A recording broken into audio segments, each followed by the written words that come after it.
Kolshewadi police station हद्दीमधली सदरचा हा प्रकार आहे. चिचपांडा रोडला त्या ठिकाणी एक जॉयस्टिक जंगल म्हणून एक गेमिंग झोन चालू असण्याबाबतची माहिती आमचे पोलीस स्टेशनचे सिनियर पी आणि त्यांचे क्राईम पी यांना मिळाली होती.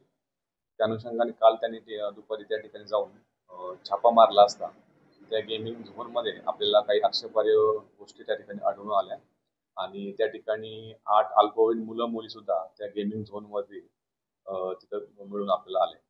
सदर गेमिंग झोनची पडताळणी केली असता त्याच्यामध्ये अशी अल्पवयीन मुलं त्या ठिकाणी येतात आणि काही क्लासेस किंवा ट्युशनच्या नावाखाली त्या ठिकाणी येऊन तासन-तास त्या ठिकाणी गेम खेळतात. आणि अशा अल्पवयीन मुलांचं कोणतेही रेकॉर्ड त्या ठिकाणी ठेवलं जात नाही आणि अशा अल्पवयीन मुलांना प्रवेश देणं सुद्धा कायदेशीर दृष्ट्या हे बेकायदेशीर आहे. असं असून सुद्धा सदरच्या गेमिंग झोनच्या मालकांनी त्या ठिकाणी असा हा प्रकार त्या ठिकाणी सुरू होता आणि त्या ठिकाणी विशेषतः अशा काही रूमच्या ठिकाणी प्रायव्हेट रूमच्या ठिकाणी बनवल्या गेल्या होत्या.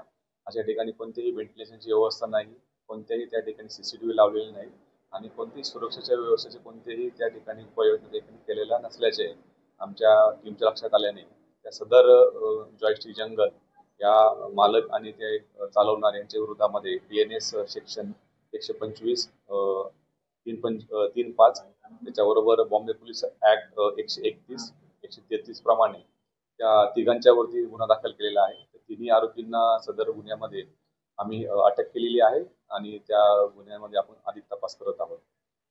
याच्यामध्ये 3 आरोपी आहेत. याच्यामध्ये पहिल्या आरोपीचं नाव आहे पृथ्वीराज चव्हाण, त्यानंतर श्रीराम चव्हाण आणि त्या ठिकाणी अमित सोनवणे असे तिन्ही मालक आणि चालक याच्यामध्ये यांना आरोपी करण्यात आलेला आहे.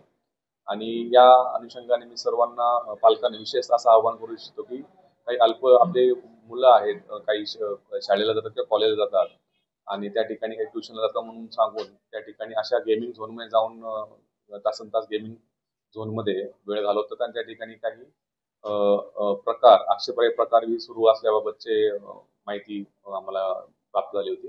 तर पालकांनी पण अशा याच्यावरती पण लक्ष ठेवणं गरजेचं आहे आणि असे काही गेमिंग झोन आपल्या याच्यामध्ये असतील त्या ठिकाणी मुलं तास जात असतील त्याची माहिती सुद्धा आम्हाला देणं आवश्यक आहे जेणेकरून आम्ही त्याच्यावरती कारवाई करता येईल.